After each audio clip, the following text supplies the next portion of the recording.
Okay, so in this video, we're going to have a little bit of an introduction to chemical reactions. So we're going to be able to identify if a chemical reaction has occurred.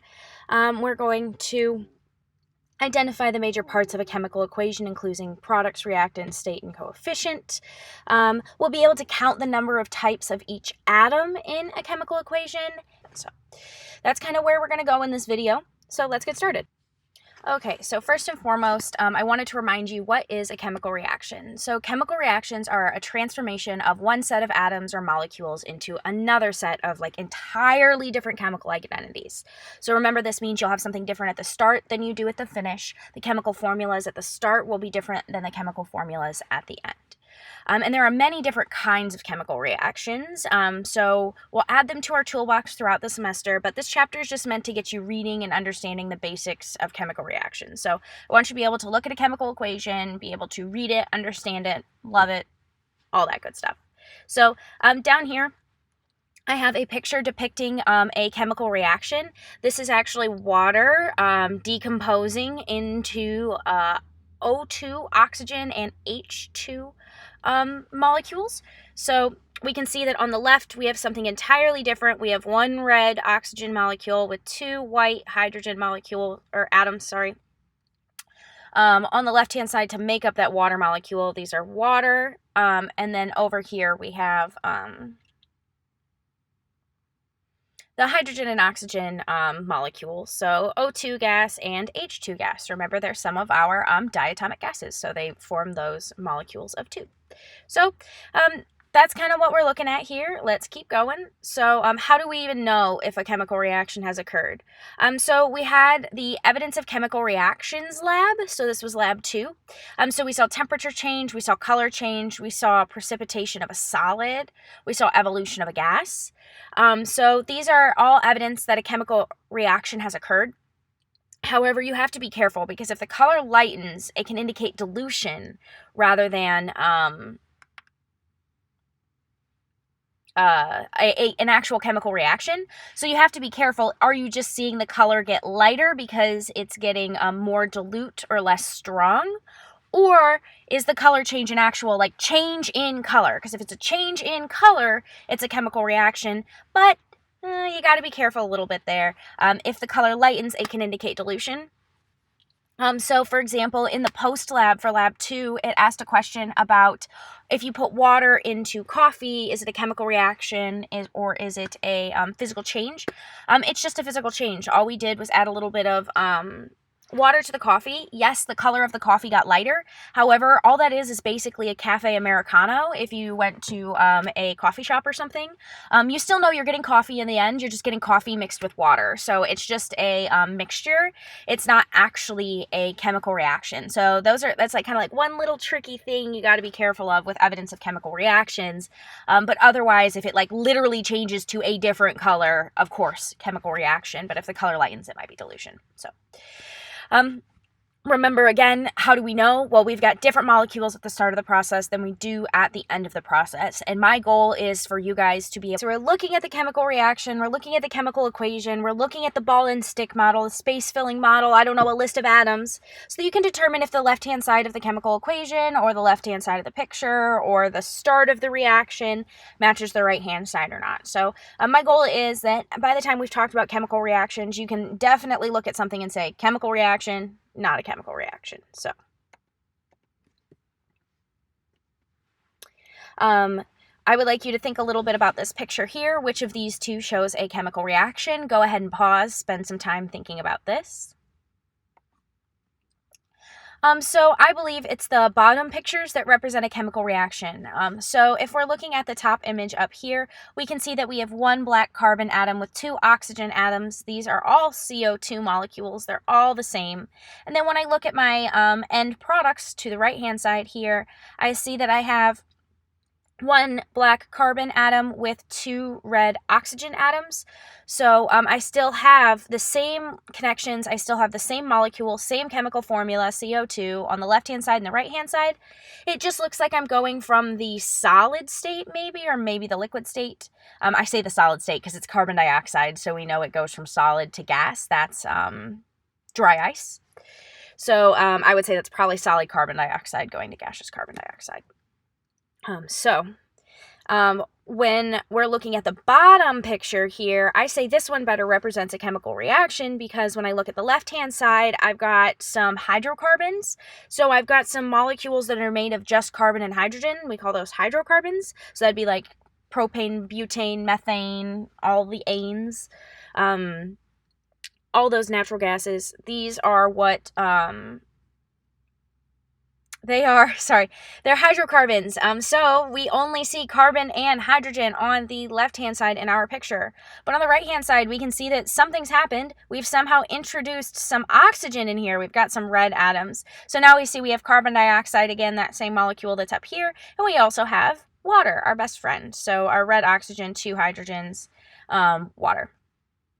So which of these shows a chemical reaction? This one down here actually shows me that I have something different at the beginning than I do at the end, whereas over here I have the same chemical molecules at the beginning and end. So how do we read a chemical reaction? So I will call these chemical equations throughout. I just want to make a point here that chemical equations represent chemical reaction. Okay, so how do we actually read a chemical equation? We've talked about, has a reaction occurred? I'm talking about chemical equations. What in the heck? Let's talk about how to read a chemical equation. So, you're going to have kind of some stuff on the left-hand side separated by an arrow, some stuff on the right-hand side. So in that case, the left-hand side of the arrow represents your reactants. So the left-hand side are the reactants or your starting materials, and the right-hand side are your products or what are left at the end. So it's kind of like time moves following the arrow. So we're going from CH4 and O2 to CO2 and H2O. So time's kind of moving from the left-hand side to the right-hand side. Really what it's doing is it's following time according to the direction that the arrow points. Later in the semester, we might see a situation where we have arrows pointing in both directions where the reaction's reversible. But for right now, we're going to think about it from going from the left-hand side to the right-hand side. So from the reactants to the products, left to right. So, we will find that the reactants are separated on the left-hand side, and each different reactant is separated by a plus sign. So here we have CH4, here we have O2. I know that there are 2 different things, and I mean that they're 2 different things because I have this arrow separating the 2 chemical formulas. We also want to indicate the state in which our reaction takes place, solid, liquid, gas, aqueous. So we see all these little G's after all our molecules, our chemical formulas, because that's telling us that we have methane gas reacts with oxygen gas to give us carbon dioxide gas and water as a gas. So we want to know those things because it's going to make a difference. If I were reading this chemical reaction and I wanted to complete it, I would need to know what state things are in to accurately complete the reaction. So, you may see S in parentheses to mean solid. You may see G in parentheses to mean gas. If you ever see L in parentheses, it means it's a pure liquid. So water oftentimes is pretty much one of the only places we'll use the L. Otherwise, almost everything else is aqueous. So that means it's dissolved in water. So if it's a liquid, it may not be just a pure liquid, which is what we use the L to indicate. If it's a solution with water, we use the AQ to indicate that it is an aqueous solution. So, make sure you're putting the state with everything in every instance because it's important and you will not be indicating exactly what you mean if you do not put the state. So unfortunately, chemical reactions and chemistry in general is one of those things you have to be extremely meticulous about. So it kind of is what it is, so you got to remember there are lots of different parts of our chemical equations here, but it can be very easy to forget and leave off the state, so you got to make sure that the state is there. And then the other really interesting thing that we see here that we have not seen before are these numbers out in front. Oh man, we've got a number out in front of our H2O and a number out in front of our O2. What's happening here? Well, coefficients actually change the entire number of copies you have of a molecule. So here we have 2 whole oxygen molecules. And over here we have 2 whole water molecules. So this is telling us that 1 methane molecule reacts with 2 oxygen molecules to make 1 carbon dioxide molecule and 2 water molecules. So if we just say CH4 plus O2 gives us CO2 and H2O, we aren't actually really representing what's happening in real life, because that's not what's happening. What's happening is that methane is going to react with 2 oxygen molecules. So our methane is going to react with 2 oxygen molecules, not just 1, because we want to make sure that we're always indicating that our chemical reactions follow our favorite topic, the law of conservation of mass. So, remember, the law of conservation of mass is back, as always. So matter is neither created nor destroyed in a chemical reaction, so our chemical equations have to represent this so that they are accurately representing the chemistry that we're doing. So chemical equations must be what we call balanced. That's what we call adding the coefficients in. When we add those coefficients in, we're balancing the equation so that we can determine that we have the same number of things on the left-hand side as we do on the right-hand side. So we have to have the same amount of each type of atom, the same number of carbons, the same number of hydrogens, the same number of oxygens in the case of our methane and oxygen reaction on the left-hand side, as we do carbon, hydrogen, and oxygen on the right-hand side for our products. We got to have the same number of each of those types of atoms. So every chemical equation we write must be balanced to show that the law of conservation of mass holds. I want to be extremely clear at this point. If you do not balance an equation, it will be wrong. I am expecting from here on out that all of your equations will be balanced once we get to the point where you have that skill. But I will remind you, however, you have got to make sure it's balanced, and yes, it's incorrect if it's not balanced. Okay? So we'll build our skills to get to that point, but for now, we're just going to learn to count each type of atom so that we can later on use that skill to determine if a reaction is balanced. So we're going to learn how to count the number of type of each atom. Then we'll learn to use that information to determine if an equation is already balanced or not. Then, once we know if it's balanced or not, we will use our counting atom skills to determine if they to determine how to balance them if they're not already balanced. So that's kind of where we're going here. So we're going to learn how to count the number of types of atoms in a chemical equation. Okay, so we're going to get some practice in counting the number of type of each atom in each of these chemical equations, okay? Remember, the coefficient tells us the entire number of copies of a molecule. So we have to multiply the subscript by the coefficient to get the total number of atoms that we're looking for in the end. So I'm going to go ahead, work through some examples so that you can kind of see how this works, because it's much easier to get a feel of it from doing it rather than just having me try to explain it to you in words. So we want to know how many of each type of atom are present in the reactants and in the products of the first equation there. So this is hydrogen gas reacting with oxygen gas so that it can produce water. So our arrow is here in the center. So remember, the reactants are on the left-hand side and the products are on the right-hand side. So I'm going to first count the number and type of atom in the reactants, and I'm going to count the number and type of each atom in the products. So the first thing I like to do is go through my whole list of reactants and write down everything I have, then go through my whole list of products and write down every type of atom I have. So if I'm looking at the reactants on this equation, I have hydrogen and oxygen. And in the products, it looks like I have hydrogen and oxygen as well. So from here, I'm going to start to count the number of each. So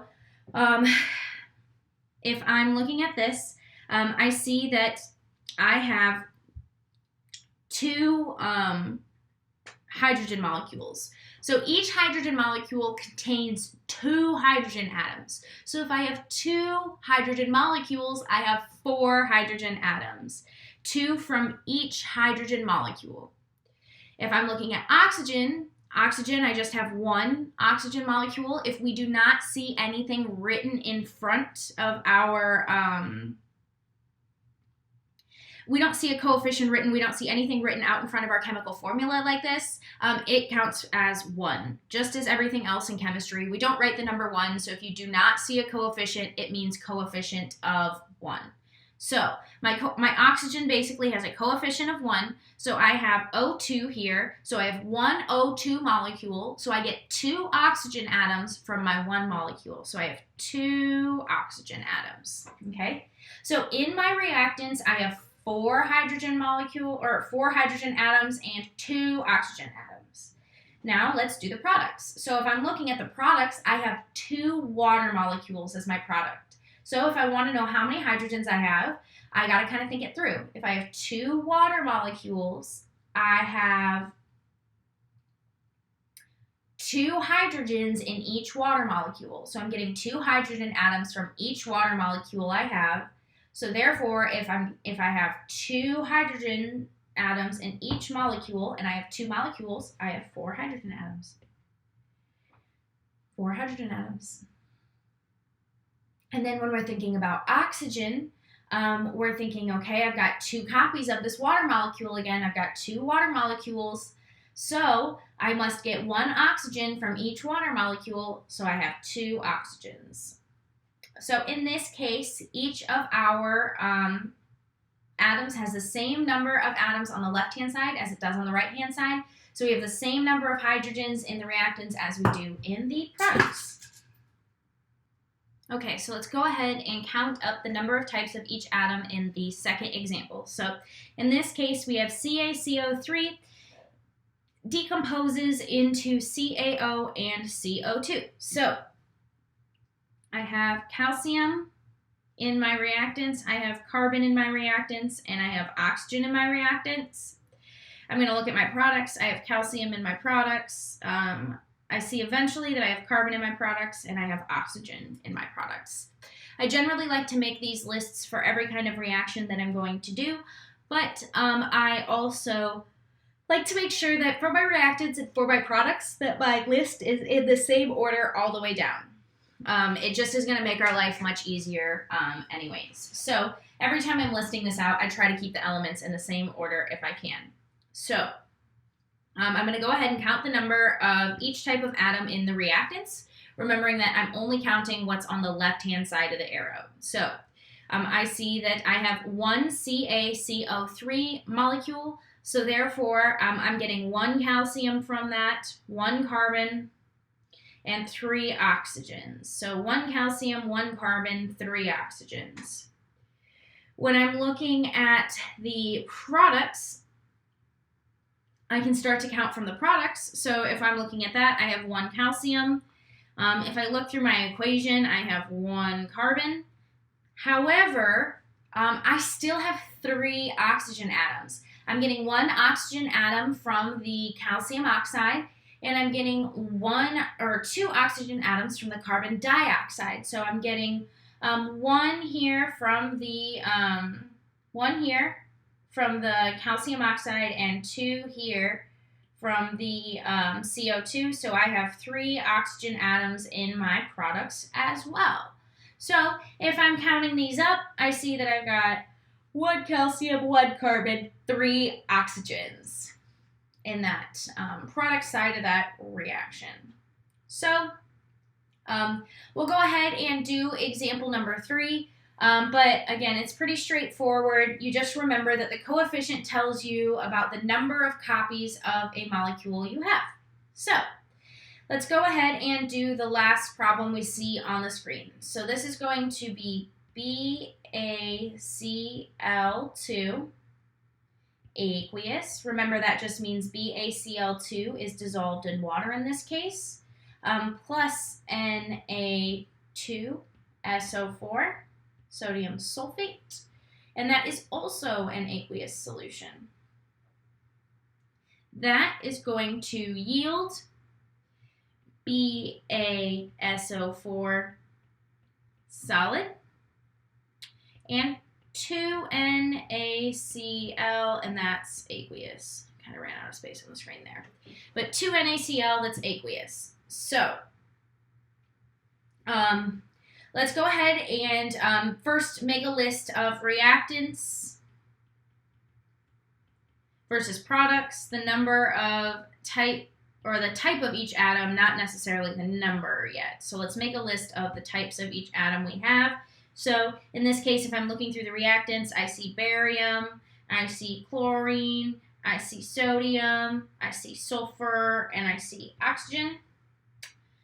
In my products, I see barium, I see sulfur, I see oxygen, I see sodium, and I see chlorine. So it looks like we have the same type of atoms on both sides if you're not catching a trend here. Remember the law of conservation of mass says we're neither creating nor destroying mass, so we're going to have the same number of types of each atom. So therefore, we'd have to have the same type of each atom. So let's go ahead and count the number of atoms in the reactant side of this chemical equation. So how many barium atoms do I have? It looks like there's just one BaCl2 molecule giving us one barium. If I look at chlorine, again, I just have one BaCl2, and chlorine has a subscript of 2, so I've got 2 chlorine atoms. Same thing goes for Na2SO4. There's only one of that molecule, so I'm getting all my sodium in the reactants from that molecule, so that means I have 2 Na, because I have Na2. So I've got 2 Na atoms. I have 1 sulfur atom and 4 oxygen atoms.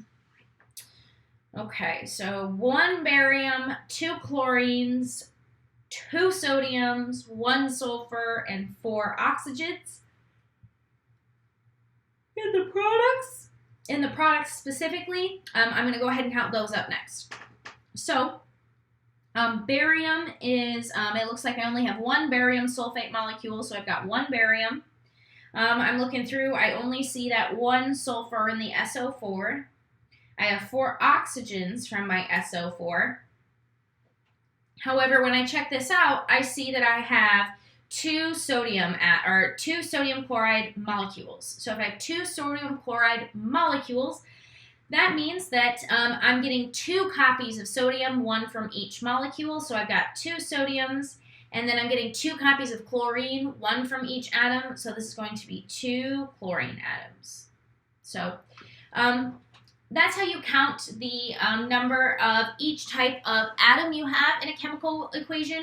Remember, eventually we're going to use this information to allow us to inform if a reaction's balanced or not. And then we'll go on to balancing the equations ourselves. So that's where we're going. Keep that in mind. I have left you with some practice as well. So here are some explanations about those. So please go ahead, work through those on your own as well. And then you can look at any chemical equation I have put in the slides for the next few days and start to try to count the number of atoms as some practice.